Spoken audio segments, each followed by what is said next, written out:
The Adventures of Sam Spade, Detective.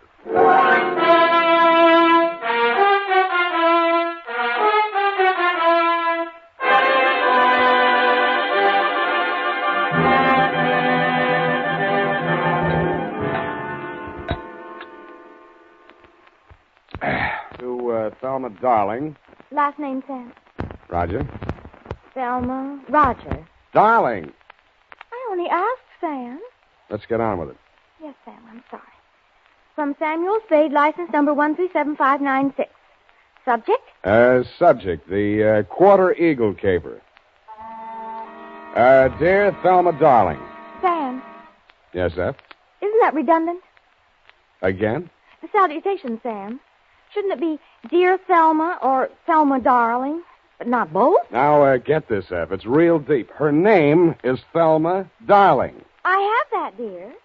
Thelma Roger. Darling, it's a name. Her father was a darling before her. Oh, really, Sam? Can't you take a joke? On the egg type, you should paste a label, grade AA, fresh. Dear Thelma Darling, I'm stubborn. Not all of this will be news to you. The part that is will be bad news. The start of it was not a quarter eagle, but a bald eagle. He swooped in through the door of my office, landed in front of my desk, perched on the edge of a chair, and said... My name is Eagle, Mr. Spade. Junius J. Eagle. My card. Eagle Vending Machine Company. Huh? They call me the Gumball King. I'm proud of it. Care to join me in a ball, sir? Not while I'm on duty. Ah, that's very good. Our new avocado flavor. Yes, I've kept the Bay Area chewing for 20 years. And I will not be swerved from my purpose. Bully. I intend to fight them tooth and nail. Hammer and tongs. To the last ditch. Bravo. But I'll need help. That's why I've come to you. My competitors, Mr. Spade, are leaving no stone unturned in their contemptible campaign to drive me out of business. Now they've resorted to outright sabotage. In short, they have hired hoodlums to destroy my gumball machines. They've already smashed 11. And they won't be content until they've demolished my entire equipment. Sounds like a police case to me, Mr. Eagle. No, I've been to the police. No, they don't understand my problem. Gave me a lot of double talk about juvenile delinquents. Ha, my foot. Cutthroat competition. You're sure of that? Well, what would you think? If theft were their motive, they most certainly would steal the pennies from the machines, but what do they take? My gumballs. And why did they do that? I'll buy it. Oh, by all means. Oh, here, try this. It's our bestseller in Chinatown. We call it Subgum. Better not. I have to drive later. Now, I had the foresight to buy up a 3-year supply of chewing gum at non-inflation prices. So I see. Well, you can see with what thoroughness they encompass my ruination.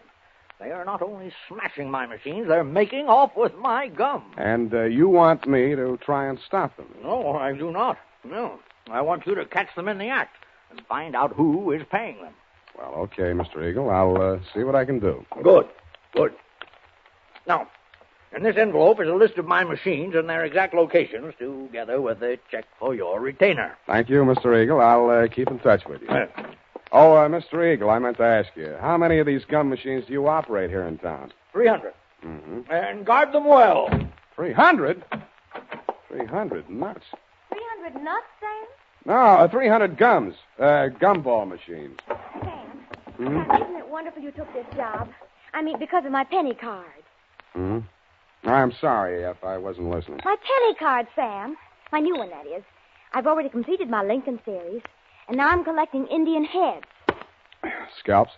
No, Sam, pennies. You see, this is the card, and these little slots you see right there, that's where you put the pennies. And they're classified according to the date and the mint where they're manufactured. Now, you see, Sam, where the little S is on these? Now, that's for the San Francisco mint. And the D, that's for Denver. Figures. And the ones with nothing, that's for Washington, D.C. Yeah, well, that's a very nice hobby. Pardon me. 300 gumball machines. You see, that's what I had in mind, Sam. All those pennies. Indian head pennies are scarce, Sam. You have to go through a lot of pennies to find even one. Honestly, sometimes when I go past one of those penny machines, that's all I can do. Oh. F, this is all right between you and me, but don't ever mention your hobby to Mr. Eagle. No, I won't. Riddle me this, sweetheart. How does one detective guard 300 gumball machines scattered all over the city? Well, if they're going to smash all of them, you could just pick out one in the middle and somewhere and wait. No good. If it's an organized plan of sabotage, there might be some pattern. You seem to have given this some thought, though, Effie. How would you pick them? In the busy places where they'd have more pennies. But they're not after the pennies. They take the gum. Well, then maybe the quiet sections where they don't sell much gum. Well, they've knocked over 11 so far, here, there, and everywhere. Busy spots, dead spots. No pattern at all. You know, Effie, maybe I've bitten off more than I can chew.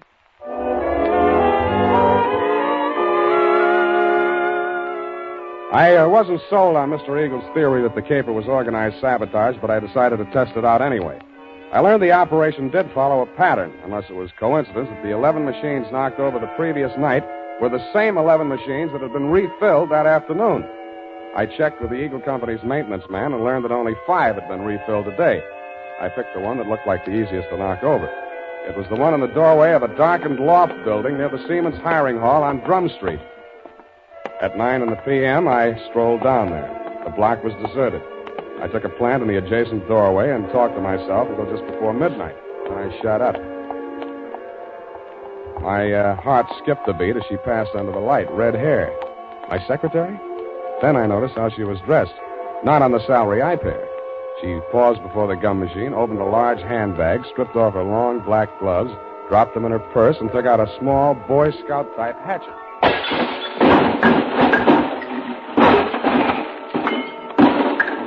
She went at it with the enthusiasm of Carrie Nation busting up a saloon. I edged around the doorway as she bent over the mess of pennies and gumballs at her feet. When she reached out her hand, I took one more step, and that was all. She was up on her feet facing me, and I saw that hatchet sailing through the air straight at me. Hey!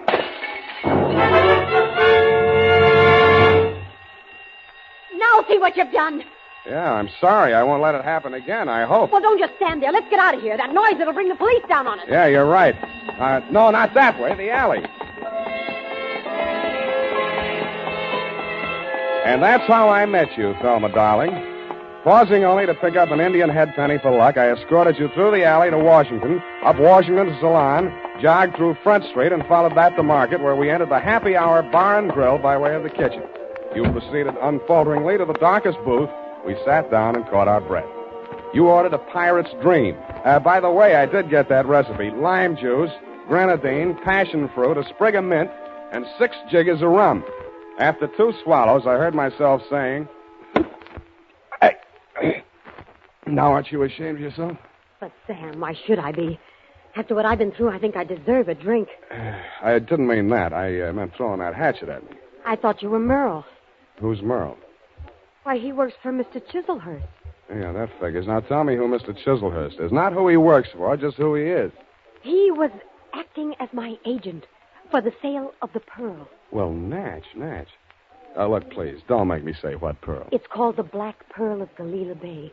My brother brought it back from the South Pacific when he was in the war. Oh, yes. When he went to prison, he gave it to me to keep for him. Uh-huh. So you decided to sell it? I had no choice.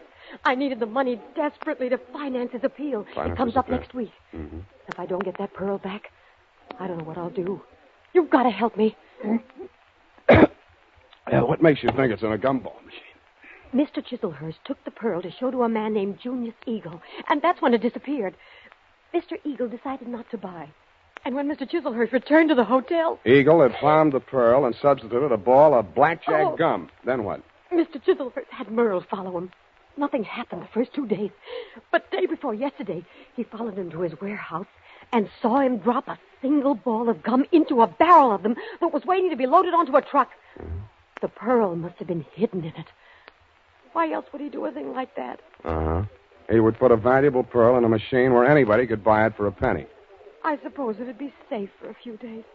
I don't know how these machines work. Well, now you know why I had to break those machines. Nuh-uh. You don't believe me? Mm-mm. Well, what are you going to do?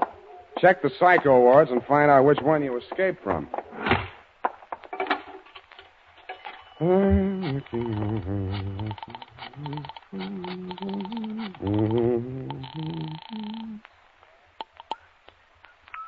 Hello? Mr. Eagle? Speaking. Spade. Oh, yeah, I just got in. I've been out making my monthly collection. Mm-hmm. Hey, I want to talk to you. You're falling down on my job. Another of my machines. Yeah, I know. Drum Street. I nailed the hoodlum. Ah. Who's he working for? Let me ask you one. Did a man named Chiselhurst ever try to sell you a black pearl? Hello, you still on the line? You stopped chewing. Yes. I think you better come over to my house. Right away. Hello. Hello. Nuts.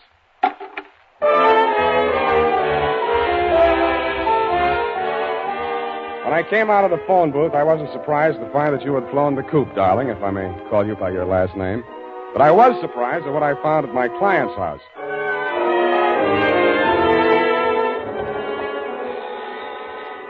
I rang the front doorbell and waited. Nothing happened. Then, through the glass door, I saw a man rush out on the landing at the top of the stairs. He half ran, half stumbled down the long flight to the entrance hall, yanked open the door, and tried to shove past me. I grabbed him. Get out of my way. Wait a minute. Let go. I got to get a doctor. You're bleeding. No, not me. I've got to get a doctor. Why don't you phone? They ripped the wires out now. Let go, or it'll be your fault if he dies. I memorized his mug, lifted his wallet as we unclinched, and let him go.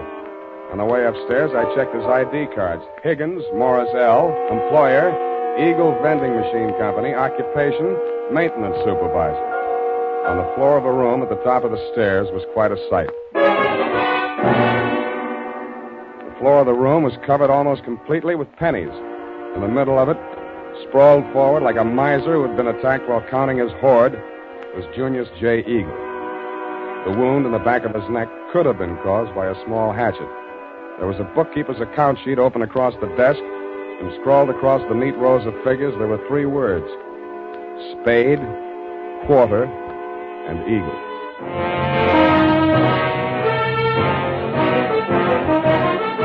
The United States Armed Forces Radio Service is presenting the weekly adventure of Dashiell Hammett's famous private detective, Sam Spade.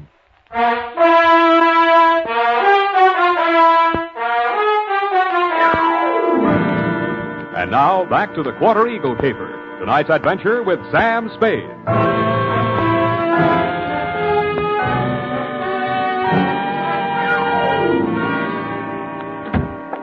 That you, Higgins? Yeah. Save yourself the trip upstairs. There's nothing you can do for him. Oh, dead, huh? Yeah. Well, I guess he won't need that doctor I called. We can use one anyway. Did you tell the doc Eagle had been stabbed? Yeah, sure I did. Yeah, well, that means the law will come with him or ahead of him. But I don't get it. He must have been killed for the money, but why didn't they take the pennies? They should have. It'd look better for you if they had. You're that detective-y hard, huh? That's right. Now, look, Higgins, we haven't got much time. If you want to find out who killed your boss, spill everything you know to me now, before the cops get here. Because they're going to hold you, and they'll hold me, too, if they find me here. But I don't know a thing, Spade. I just found him like that. How did you get in the house? I have a key. He gave me one, so when I came here to pick up the pennies, he wouldn't have to come all the way down to let me in. For now, tell the cops the door was open. Did he always collect the pennies from the machines himself? Yeah. He was a coin collector as a hobby. He liked to go through them and save out the odd ones. You always pick up the money at 1 in the a.m.? Oh, no. No, he called me tonight a little past midnight, and he asked me to come right over. Hey, look, you got to believe that. I do. He said the same thing to me. What do you know about a man named Chiselhurst? Hey, wait a minute. That's the name of the guy that ran into my truck yesterday coming down the California incline near Grant. He slammed right into the rear of my truck. I tangled with his chauffeur, some punk kid. Named Merle? Yes, that's what they called him. And there was a dame in the car, too, a redhead. Any report on the accident? No, the cop took it down on the beat there. There wasn't no damage. Sounds like we haven't got much more time here. Oh. What exactly happened the night the first gum machine on your route was smashed up? Come on. Well, first off, I went to a bowling alley on Church Street and removed our machine there. It was discontinued. Wait a minute. Where did you take it? Back to the shop? Oh, wait a second. I got it here in my book. Come on. All right, I'm hurrying. Here it is, 11864. Mm-hmm. No, I exchanged it for an out of order down on Drum Street. Did you leave the pennies in it? Oh, sure. They only get collected once a month. How much gum was in it? About half full. I didn't refill it until today. Yeah. What's your system on the refill operation? Well, I carry about 4 extra machines in the truck. When I go to fill a machine, I take one of the extras already filled out of the truck and trade for the empty. Yeah. Then I fill the empty one in the truck, and that saves me from carrying the bag around. Now, is there anything else I can tell you? Yeah. Huh? Does Quarter Eagle mean anything to you? No. Okay, now where's the back door? Out here.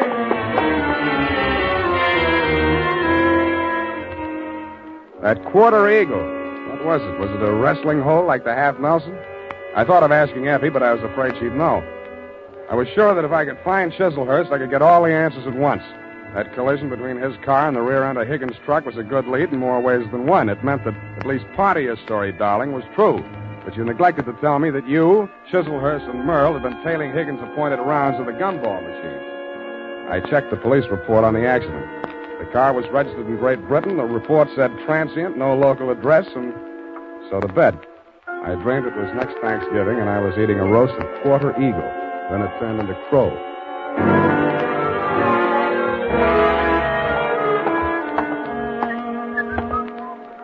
Good morning, sir.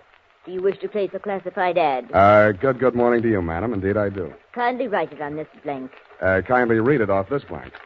Well, Quarter Eagle. Interested parties apply Sam Spade. Sutter 37596. That's right. 9 words, sir. I'll have to charge you for 3 lines anyway. Is there anything you'd like to add?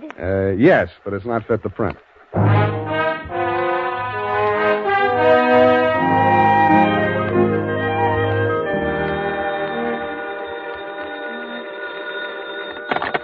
Barney's Beanery.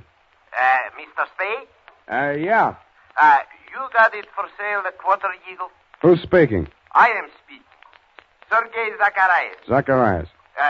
You are numismatist? No, this is Mr. Spade himself. Look, I'd like to talk to you personally. Where can I reach you? Oh, I am by my shop, 2 doors from Belvedere Coffee Shop on O'Farrell Street. Okay, Mr. Zacharias, I'll be right over.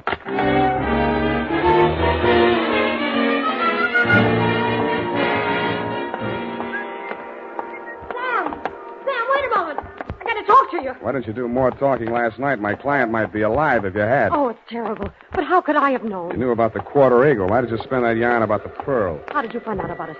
Dead men sometimes do tell tales. Surely you don't think that I had anything to do with that. He was only hacked to death with a hatchet like the one you threw at me. That makes you look fine. All right, I killed him, if that'll make you listen to me. Sam, don't go into that shop. Please, it's it's a a new trap. suit. You don't know that man Zacharias. He's the cause of all our troubles. You mean he sold you that hatchet? Sam, please! Quit clawing me. Let go. I won't allow you to go in there. I won't.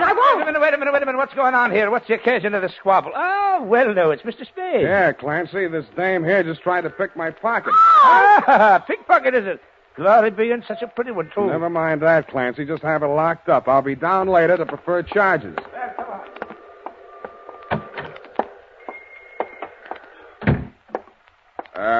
Hello?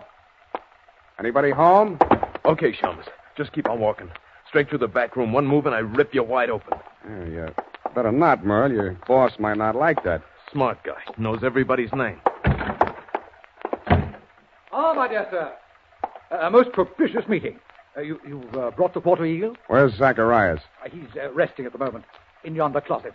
Oh, no, not dead. Merely under restraint. Bound and gagged. A necessary precaution. Well, shall we talk turkey, or rather, eagle? Tell you, punk, to take that knife out of my ribs. Who's a punk? Now, Merle. There's been quite enough violence. Check. I think I'll take that knife. Leave it there. Now, sit down. Merle. Oh, headstrong boy. Now, as to the Quarter Eagle.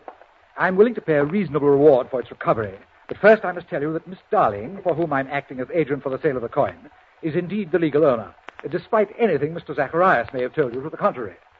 What would you say to $500? I would say no dice. 1,000?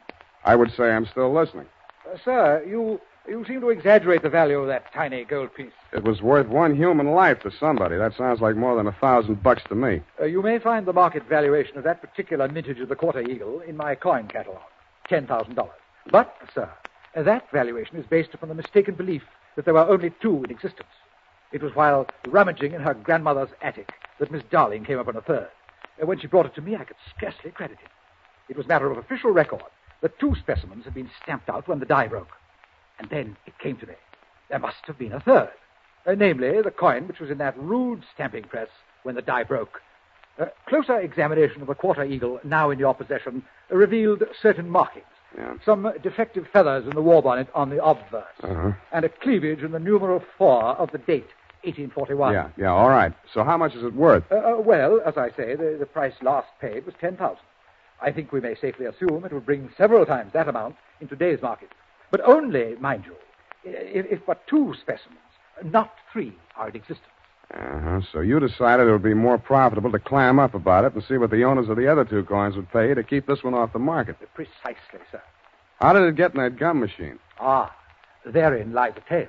Keep it short, will you? I'm getting hungry. Well, sir, I brought the Quarter Eagle to Mr. Zacharias. Yeah. Who was acting as agent for the owner of the other 2 coins, An Australian sheep herder, I believe. Retired now. Yes, I'm glad. Well, not to put too fine a point on it, Mr. Zacharias' offer was so poor that I took umbrage. Oh, you didn't? I gave him a caning and left the premises. Really? But I'd gone no farther than half a league up Turk Street when I became aware that two ruffians were skulking at my heels. No. Sent, I had no doubt, by Mr. Zacharias to rob me of the Quarter Eagle. Egad, sir. Precisely. Knowing full well that they would not dare to strike in a populous, well-lighted resort, yes. I entered a bowling alley at the corner of Hyde Street. No pun intended. Thank you for that, sir. But there upon the wall, I spied a penny vending machine, and the word Eagle caught my eye. Association of ideas, no doubt. No doubt. But that, sir, is how I came to put the Quarter Eagle into Mr. Eagle's gum machine. Yes, I think I can take it from there. When you went back, the machine had been taken out by the Eagle Company's maintenance man, right? Not quite. I caught him in the very act of removing the machine and followed him out of the building. Yeah, but then you lost track of the machine. I found out why. Never mind that now. What I want to know is who followed Mr. Eagle home the night he was killed. I'd rather not say. Then all bids are off. One moment, Mr. Spade. Yeah? Am I to infer that your price for the Quarter Eagle necessarily includes bringing the murderer to justice? Just that, Mr. Chislehurst. Well, I suppose there's nothing for it but to make the supreme sacrifice. Merle. Me? You double-crossing pig? Now, Merle, you know perfectly well you did away with poor Mr. Eagle. Shut up. I'll cut you to pieces. Gross insubordination. You deliberately exceeded your instructions. I wanted you to apply only sufficient violence to recover the coin. Instead, you seized the opportunity to satisfy your nauseating bloodlust. Really, Merle? Cut you to pieces. I'll cut you to pieces. All right, drop. Ow! Drop the shiv, Merle. Nice happy punk. Egad, that was a near thing, sir. The base ingratitude of that boy. Oh, well, what's done is done.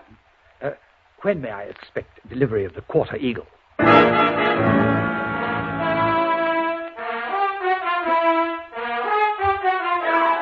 I didn't answer him.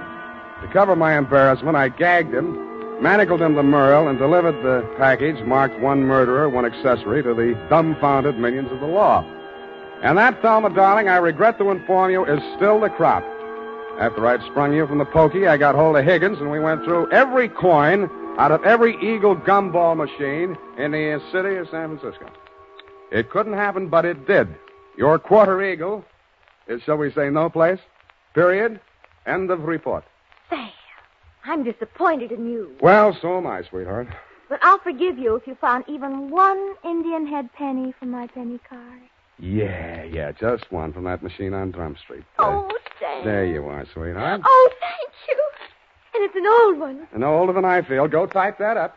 Sam,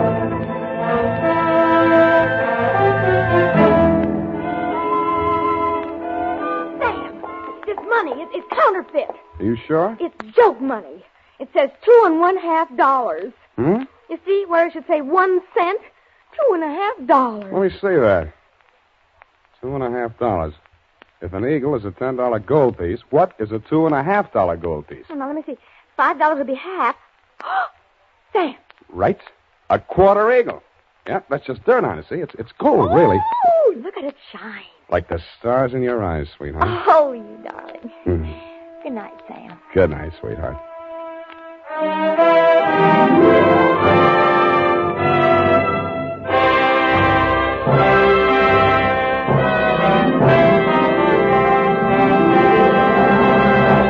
The Adventures of Sam Spade, Dashiell Hammett's famous private detective, are produced and directed by William Spear. Sam Spade is played by Howard Duff. Lorene Tuttle is Effie. This is the United States Armed Forces Radio Service, the voice of information and education.